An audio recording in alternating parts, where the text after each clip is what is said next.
네, 이 시간에는 믿음의 훈련이라는 제목을 가지고 함께 말씀을 나누도록 하겠습니다.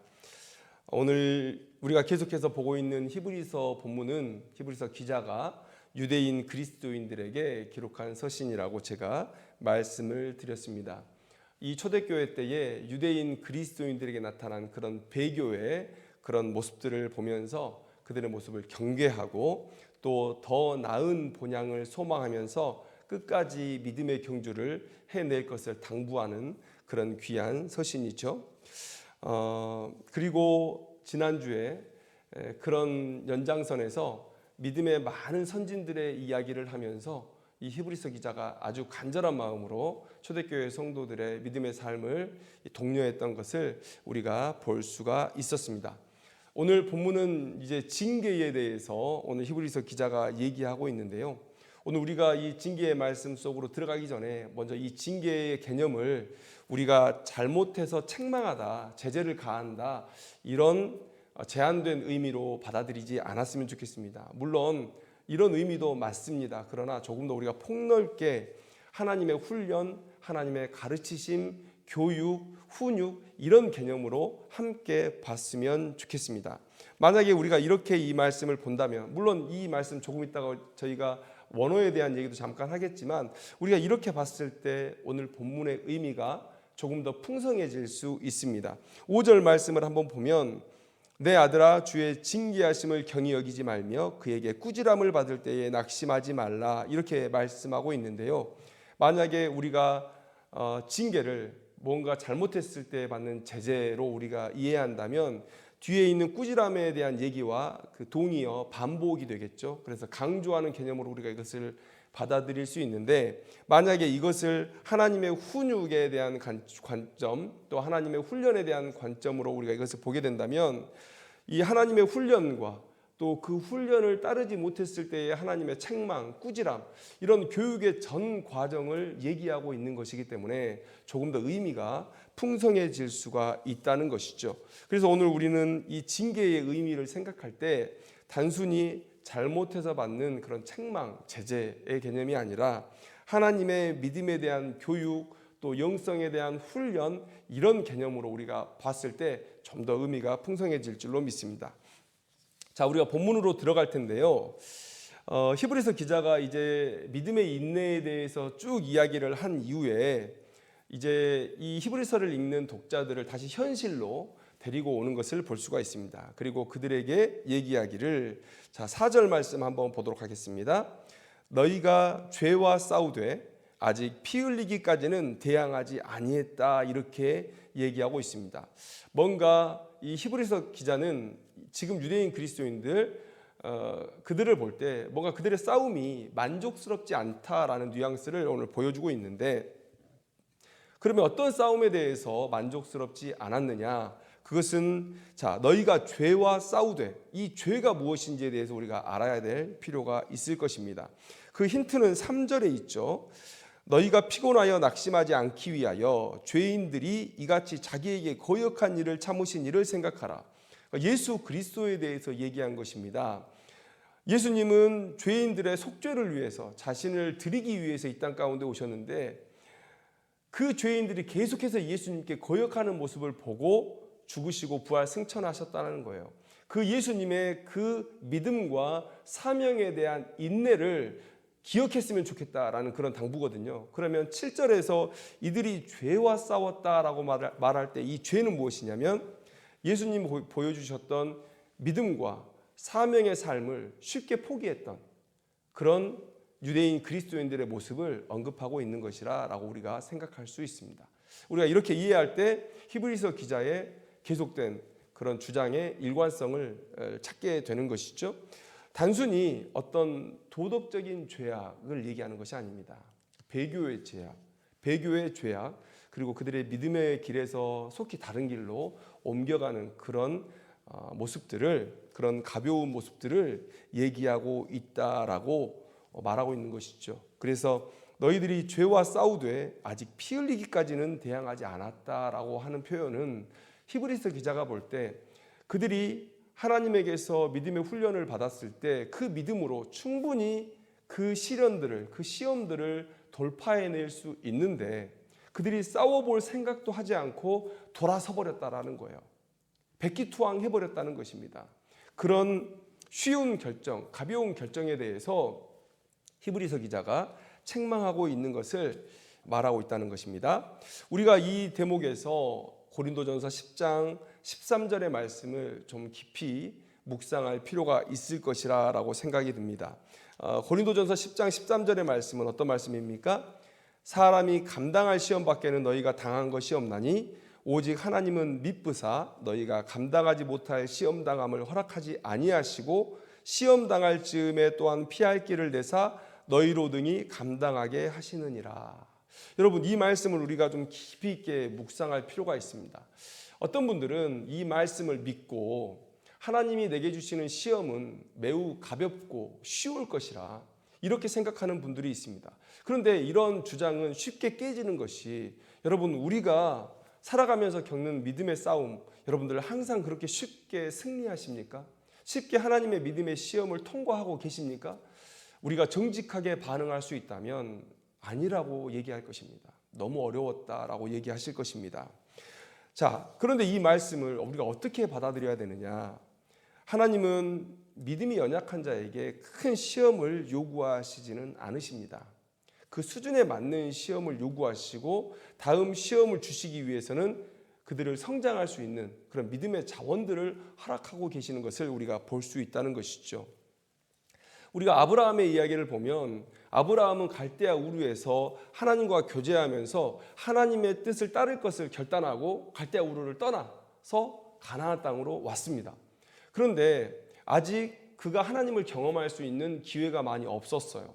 그러다 보니까 하나님은 이 기근을 만나서 애굽에 쉽게 내려가 버리고, 또 거짓말은 아니지만 그래도 이 자기 아내인 그 여인을 누이라고 말하면서 죄악의 그런 씨앗을 심게 되는 것이죠.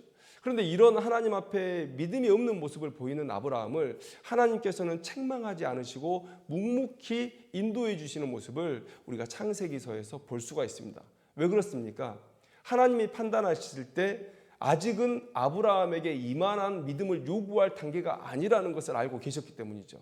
아브라함이 나를 더 경험하게 되면, 나를 더 알게 되면, 그러면 이런 믿음의 시험을 넘어설 수 있을 것이다. 하나님은 그때를 기다리시면서 큰 믿음의 시련 앞에서 그냥 묵묵히 아브라함을 이끌어 주시고 도와주시는 그런 장면에 만족하고 있고 책망하지 않으시는 모습을 보이고 있습니다.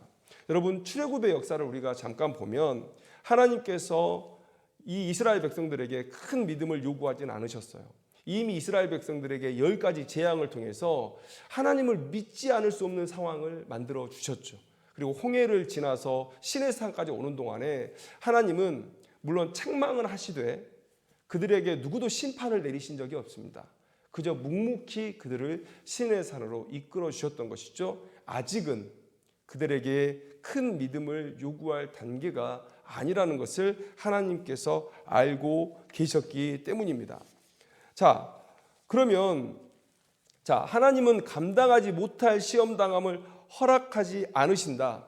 여러분, 이 말씀을 우리가 어떻게 이해해야 될까? 하나님이 주시는 시험은 물론 우리가 이겨낼 수 없는 시험이 아닙니다. 단 조건이 있죠. 그 조건은 무엇입니까? 하나님은 반드시 믿음의 훈련을 시키신 이후에 그 훈련을 정직하게 받아들이고 성실하게 받아들이는 사람이 이겨낼 수 있는 시험을 주신다는 거예요. 마치 우리가 학교에서 시험 보는 것과 같습니다. 1단원을 마쳤으면 1단원에 대한 시험을 내주시는 것이 맞죠. 2단원, 3단원의 시험을 보지는 않습니다. 이런 것과 똑같다는 거예요. 그래서 하나님은 이스라엘과 언약을 맺으실 때나 또 책망을 하실 때 항상 그 이전까지 하나님께서 그들을 위해 보여주셨던 또 행하셨던 믿음의 훈련을 언급하고 계시는 것을 볼 수 있습니다. 나는 너에게 나를 믿을 충분한 믿음의 자원을 주었다. 너희는 충분한 믿음의 훈련을 받았다. 이런 것을 얘기하시면서 그런데 너희들이 나에게 믿음을 보이지 않았다. 이런 책망을 하고 계시거든요. 감당하지 못할 시험당함을 허락하지 않으셨다는 말은 우리가 하나님께서 우리에게 주시는 믿음의 훈련을 성실하게 받아냈다면 충분히 이겨낼 수 있는 시험이라 하나님께서 판단하시고 우리에게 주셨다는 것을 말씀하고 있다는 것입니다. 그러면 반대로 우리가 만약에 그 훈련을 제대로 받지 않았다면 여러분 넘어지는 것이 당연한 것이지요. 그래서 그런 상황이 바로 우리가 감당하지 못할 시험이 되는 것입니다. 그래서 하나님께서 피할 길을 내시는 것이죠. 하나님께서 피할 길을 내시는 이유는 무엇입니까? 그것은 우리가 감당하지 못할 시험이 있다. 내가 그런 시험을 너희들에게 줄 때가 있다라는 것을 말씀하시는 것이 아니죠. 우리가 믿음의 훈련을 제대로 받지 못했기 때문에 그 시험이 우리가 넘어서기에 큰 시험이 되어버렸다라는 것이죠.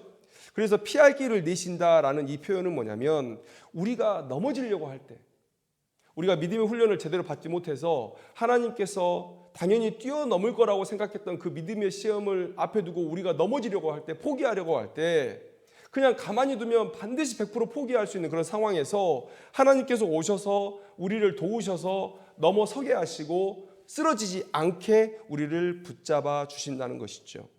여러분, 결과적으로 보면 우리는 넘어지지 않았습니다. 그래서 감당하지 못할 시험은 없고 감당하지 못했을 때 하나님께서 피할 길을 내셔서 분명히 감당케 하셨습니다. 결과적으로는 그렇게 넘어지지 않았습니다. 그러나 여러분 한번 생각해 보십시오. 엄밀하게 하나님께서 피할 길을 내셨다라는 여기서 우리는 이미 하나님의 믿음의 시험에서, 순종의 시험에서 실패한 것이다 라고 볼 수가 있는 것이죠. 이미 하나님으로부터 믿음을 위한 모든 자원을 지원을 받고 또 그렇게 믿음의 훈련을 받아왔는데 하나님께서 피할 길을 내셔서 우리를 지나가게 하셨다. 여러분, 이런 상황은 이런 비유를 들 수 있을 것 같아요. 열심히 훈련해가지고 공수부대가 이제 낙하산 강화 훈련을 하는데 한 사람이 낙하산을 펴지 못했어요. 그때 어떻습니까? 베테랑 고참이 이 낙하산도 펴지 않고 쫙 내려와가지고 그 사람을 끌어안습니다. 그리고 꽉 끌어안은 상태에서 자기 낙하산을 펼쳐서 두 사람이 함께 착지하는 것, 생명을 살린 것이죠. 여러분, 이렇게 도와줘서 그 강화 훈련을 피하게는 했지만 시험에 통과하지 못한 것은 통과하지 못한 것이죠. 그러나 이렇게 지나온 시간들 속에서도 하나님께 영광이 됩니다. 왜 그러냐면 하나님은 그러한 역사하심을 통해서도 자신의 그런 구원의 역사를 진전시키셨고 하나님의 영광은 충만히 드러났죠. 그리고 우리 또한 그 순간을 통해서 하나님을 경험하게 됐고 믿음을 성장시킬 자원을 또 하나 얻게 된 것입니다. 나름대로 의미가 있어요. 그러나 이러한 모습이 하나님께서 우리에게 처음 원하셨던 그 믿음의 성취는 아니라는 것, 여러분 우리가 이것을 인정해야 되는 것이죠. 11장에서 말씀하는 것은 바로 이러한 유대인 그리스도인들의 나태함을 하나님께서 책망하고 계신다는 거예요. 충분히 그들은 피 흘리기까지 싸울 만한, 그래서 그런 싸움을 통해서 승리할 만한 하나님의 믿음의 훈련을 받아왔습니다. 진리를 가졌습니다. 그런데 그들이 싸움을 포기하고 쉽게 돌아서버린 거예요. 나는 못해 라고 돌아서버린 것입니다. 지금 히브리서 기자는 이런 유대인 그리스도인들의 모습을 책망하고 있다는 거예요. 그래서 본문 7절 말씀을 보면 히브리서는 유대인 그리스도인들에게 부탁합니다. 이제 그들에게 남아있는 숙제는 뭐겠습니까?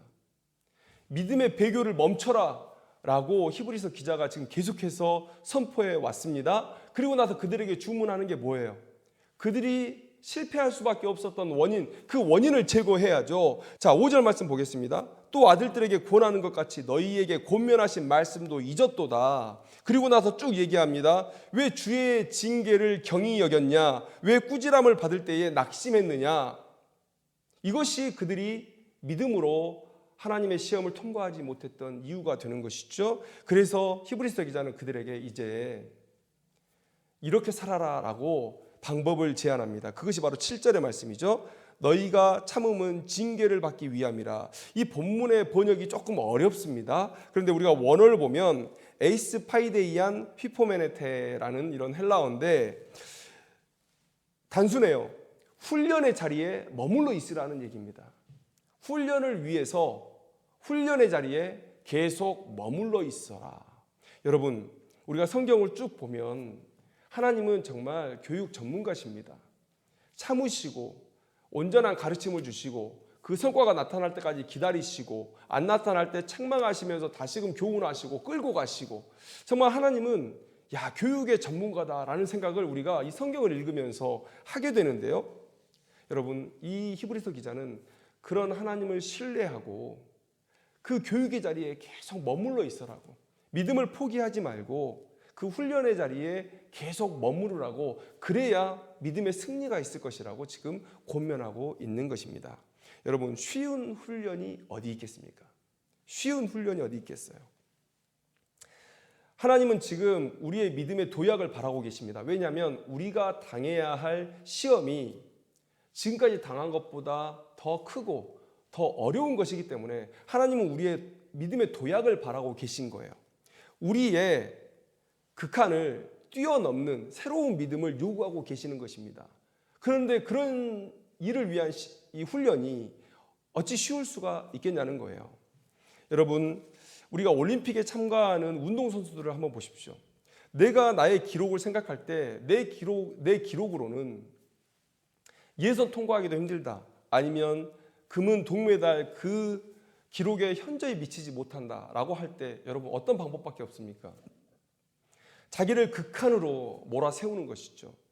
내가 한 번도 경험해보지 못한 그 기록에 도달해야만 예선 통과라든지 아니면 동메달이라도 딸 수 있는 기회가 열리는 것이죠. 그래서 선수촌에서 계속해서 자신을 극한으로 밀어세우는 그런 훈련들을 계속하는 것입니다. 그래야 나보다 더 강한 도전자 앞에서 뭔가를 해볼 수 있는 여지가 생기는 것이죠. 하나님께서 우리의 믿음을 계속 훈련하시고 못 따라오는 사람들을 책망하시고 꾸지람하시면서 우리를 끌고 가시는 이유가 바로 거기 있다는 거예요. 너희들이 앞으로 당해야 할 시험은 지금까지 너희들이 당해왔던 시험과는 비교할 수 없을 만큼 큰 것이 될 것이다. 이것 때문에 하나님께서 그 백성들을 그렇게 훈련하시는 것이죠. 그래서 11절 말씀을 보면 무릇 징계가 당시에는 즐거워 보이지 않고 슬퍼 보이나 후에 그로 말미암아 연단받은 자들은 의와 평강의 열매를 맺느니라, 이렇게 얘기하고 있다는 것이죠. 그래서 히브리서 기자가 이 말을 듣는, 어쩌면 두려운 얘기가 될 수도 있죠. 어쩌면 두려운 얘기가 될 수 있는데 이 얘기를 듣는 이 유대인 그리스도인들을 권면하기 위해서 사랑의 하나님에 대해서 소개해 주고 있습니다. 하나님은 육신의 아버지보다 더 우리를 사랑하셔서 우리를 진정 유익되게 하시는 분이시다 라고 얘기를 하는 거예요. 오늘 10절 말씀을 보니까 그들은 잠시, 그러니까 여기서 그들은 우리 육신의 아버지들을 얘기하는 것이죠. 그들은 잠시 자기의 뜻대로 우리를 징계하였거니와 오직 하나님은 우리의 유익을 위하여 그의 거룩하심에 참여하게 하시느니라. 자, 잠시 자기의 뜻대로, 이 말의 의미가 뭐냐? 뒤에 유익이라는 말과 우리가 비교해서 생각해 보면 좀 더 쉬울 것 같아요. 여러분, 우리가 자녀에게 뭔가를 가르칠 때 그것은 우리의 생각입니다.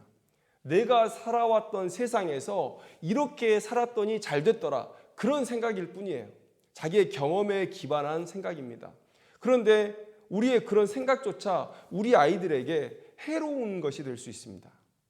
이 짧은 삶을 살고 이 좁은 영역을 경험했던 우리의 지식이 아이들에게 크게 유익되지 않을 수 있다는 것이죠. 그런데 하나님은 오늘 뭐라고 얘기하십니까? 하나님은 우리가 진정으로 유익한 것이 무엇인지를 아시는 분이시라 오늘 이렇게 말씀하고 있습니다. 하나님은 우리를 진정으로 유익하게 하실 분이다. 우리가 하나님의 훈련을 따라가면 우리는 절대 잘 안 될 수 없는 그런 상황으로 하나님께서 인도하여 가실 것이다 라는 것을 오늘 얘기해 주고 있다는 거예요. 이런 우리를 위하시는 하나님을 전적으로 신뢰하고 하나님께 자신을 맡겨보라는 거예요.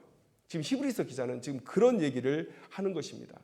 믿음의 훈련의 시간들이 어려울 수 있을 것이다. 쉽지 않을 것이다. 그러나 결국은 의와 평강의 열매를 맺는 그 자리까지 하나님께서 너희들을 인도하실 것이라. 이런 권면을 얘기해야 하는 것이죠. 제가 아까 잠깐 그런 얘기를 드렸습니다. 왜 그들이 이렇게 믿음의 훈련을 받아야 되냐? 그들이 앞으로 닥칠 믿음의 시련들이 결코 작은 것이 아니기 때문에 그렇습니다. 여러분, 히브리서 기자가 피 흘리는 싸움을 얘기하고 있잖아요. 히브리서 기자조차도 지금 믿음의 사람들이, 성도들이 감당해야 하는 싸움이 쉽지 않다는 것을 인정하고 얘기를 하는 것입니다. 피 흘리는 싸움이라는 거예요. 자, 어떤 피 흘리는 싸움입니까? 로마의 압제가 있죠. 황제 숭배 사상으로 그 온 나라를 통합하려는 그런 로마 황제의 욕심이 있습니다. 그래서 자기의 신앙을 얘기하고 유대인의 정체성을 얘기하려는 이 사람들, 기독교도 그들과 한 무리로 생각을 했던 것이죠. 초기에는. 그래서 유대인만의 색채를 가지는 그런 신앙, 여러분 그런 것들을 철저하게 탄압하고 억압했다는 것이죠. 그래서 말도 못할 여러분 박해를 오랜 기간 동안 그들이 받아냈습니다. 또 유대 민족에게서 당하는 위협이 있었지 않습니까? 유대인들은 예수님을 하나님의 아들로 여기고 그리고 성전 제사를 무시하는, 심지어 폐지되었다고 주장하는 그 유대인들을 용서할 수가 없었던 것이죠. 그래서 직접적으로 그들에게 위해를 가하거나 아니면 그들이 디아스포라라는 이름으로 그 지중해 주변 곳곳에서 흩어져 살고 있었는데 그곳에서 자기들이 유대인들의 회당이라는 것을 세우고 유대인의 공동체를 만들어서 살아가고 있는데 그 공동체에서 그들을 출교시키는 것이죠. 배제하는 것이죠. 경제 공동체에서 완전히 벗어나게 되는 것입니다. 여러분, 이런 어려움들을 그들에게 가하면서 정말 힘든 상황으로 이 유대인 그리스도인들을 몰아가고 있었다. 너무나 힘든 싸움이었다라는 거예요. 그런데 이런 시험들이 그들 앞에 놓여 있는데 어찌 이런 믿음의 훈련 없이 그들이 그런 믿음의 시험을 이겨낼 수 있겠느냐. 지금 히브리서 기자도 그들이 닥칠 그런 시험의 크기를 알고 있기 때문에 지금 이렇게 당부하는 것입니다. 훈련하는 그 자리에 계속 머물러 있어라. 여러분, 우리의 삶을 한번 돌아봤으면 좋겠어요. 히브리서 기자는 너희들이 당할 시험이 너무나 큰 것이기 때문에 하나님 앞에서 지속적으로 훈련을 받아라. 때로는 믿음의 훈련의 결과물들이 하나님의 보시기에도 또 너희들이 보기에도 좋지 않을 수 있다.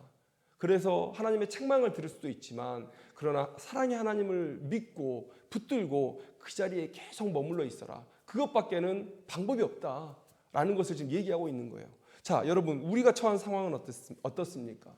로마 교회, 로마 시대의 초대교회보다 더 시험이 쉽습니까? 어쩌면 우리에게 그렇게 느껴질 수 있습니다. 왜냐하면 로마 시대의 압제는 물론 소프트한 또 하드한 그런 그 핍박이 동시에 있었습니다. 소프트하다면 어떤 것이겠습니까? 믿음의 많은 유혹들이 있었겠죠. 거짓 교사들이 미혹하고 이런 사람들이 있었을 것이죠. 그다음에 하드하다라는 것은 뭡니까? 물리적인 그런 압박들이 있었다는 것이죠. 로마를 통해서 또 유대인 공동체를 통해서 그런 물리적인 압박들이 가해졌다는 거예요. 물론 초대교회 때도 소프트하고 또 하드한 그런 압박들이 계속 있어 왔습니다. 그런데 이 시대에 특히 우리나라의 한정에 보면 여러분 물리적인 그런 압박보다는 어떤 소프트한 이런 압박들이 우리에게 훨씬 더 강하게 다가오고 있는 시대다라는 것을 느낍니다. 여러분, 제가 최근에 가지고 있는 이 시대에 그런 우려할 만한 것들이 몇 가지가 있습니다. 함께 나눠보고 싶은데요. 첫째는 무엇입니까? 다음 세대로 갈수록 개인주의가 만연되고 있다는 거예요. 공동체 의식이 결여되어지고 있다는 거예요. 여러분, 히브리서 10장 25절에 모이기를 패하는 어떤 사람들의 습관과 같이 하지 말고 오직 권하여 그날이 가까움을 볼수록 더욱 그리하자, 이렇게 얘기하고 있습니다. 믿음은 성도들의 모임인 교회 안에서 이루어지는 것입니다. 그래서 칼빈은 교회가 신자들의 어머니라고까지 얘기를 했어요. 그런데 개인주의가 만연되고 공동체 의식이 결여되면서 이제 모이려고 하지 않는다는 거예요. 여러분, 우리가 심각한 위기를 맞고 있습니다. 이런 상황 속에서 우리가 어찌 믿음의 성장을 얘기할 수 있을까? 또 여러분, 이제 사람들이 자기의 삶의 쉼 이런 것들을 중요하게 여기죠. 그러다 보니까 그런 국민들의 요구를 받아들여서 계속해서 정책적으로 주 4일제가 논의되고 있는 상황 가운데 있습니다. 여러분, 물론 일만 하기 위해 사는 인생은 아니죠.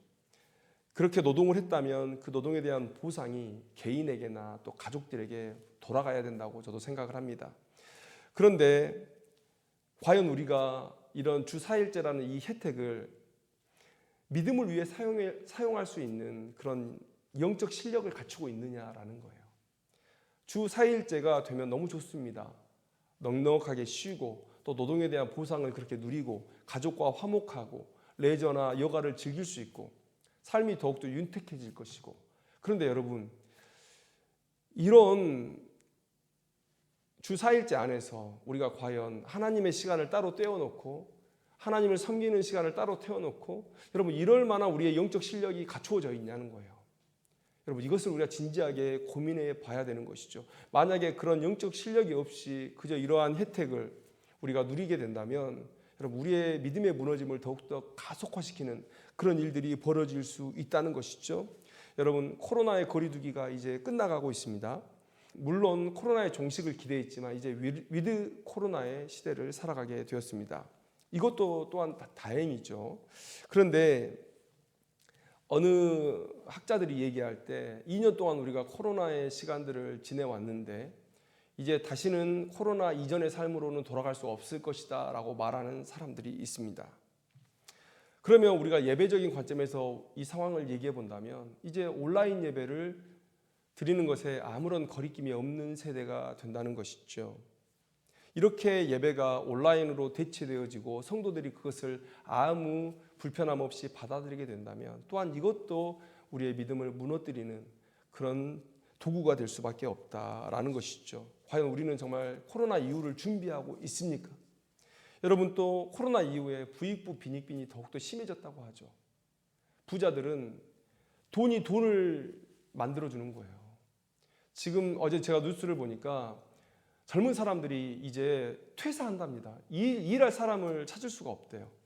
그래서 연봉이 올라가고 그 다음에 시급이 올라가고, 여러분 구직이 어려운 것이 아니라 회사에서 그 일할 사람 뽑는 게 더 어려워진 그런 시대가 되었다는 거예요. 왜 그렇습니까?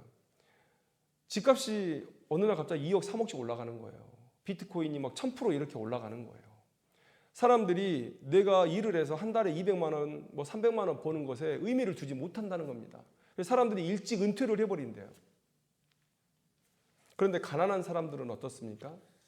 돈을 벌어주는 그 기차에 올라타지 못한 사람들은 어떻습니까? 계속 가난해지고 있습니다. 계속 더 가난해지고 있다고 해요. 그래서 코로나 이후 2년 동안의 삶을 조사를 해보니까 부자는 더 부자가 됐고 가난한 사람들은 더 나락으로 떨어졌다라고 얘기를 많이 합니다. 이게 뭐가 문제죠? 사람들이 더 생계에 목을 매달게 됐고요. 또 그 반대쪽의 사람들은 더욱더 자신의 쾌락을 향해서 달려갈 수 있는 그런 상황이 열려 있다는 거예요. 여러분, 우리가 이렇게 영적으로 위기를 겪고 있습니다. 여러분, 지금 아이들이 부모님을 공경합니까? 어른을 공경합니까? 스승을 공경합니까? 이런 문화 속에서, 이런 어른, 부모, 스승을 공경하지 않는 문화 속에서 우리 아이들이 자라고 있다는 거예요. 선생을 선생으로 보지 않는 사람에게 무엇을 가르칠 수 있겠습니까? 영적 스승을 스승으로 보지 않는 이 아이들에게 어떻게 믿음을 가르칠 수가 있겠냐는 거예요.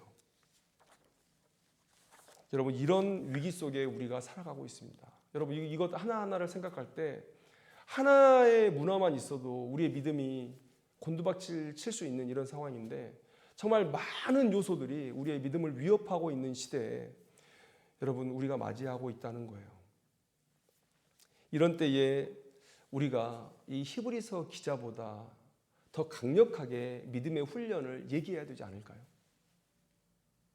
우리 자신에게 또는 내 자녀에게, 내가 만나는 믿음의 동지들에게 여러분, 믿음의 훈련의 그 자리에 머물러 있으라 라고 우리가 얘기해야 하지 않을까요?